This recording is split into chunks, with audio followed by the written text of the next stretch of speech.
Vikravandi to Gobichettipalayam வரைக்கும் போயிட்டுருக்கோம். இப்போது போகிற வழியில் இந்த மேற்கு தொடர்ச்சி மலையை பார்க்கறதுக்கு அவ்வளோ அழகாக இருந்தது.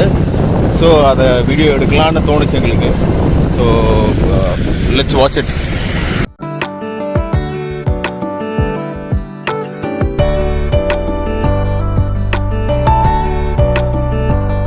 விக்கிரவாண்டி டு கோபிச்செட்டிப்பாளையம் போகிற வழியில் இருக்கிற மேற்கு தொடர்ச்சி மலையோட ஒரு வியூ, ரொம்ப அழகான வியூ. நீங்களும் பார்த்து ரசிங்க.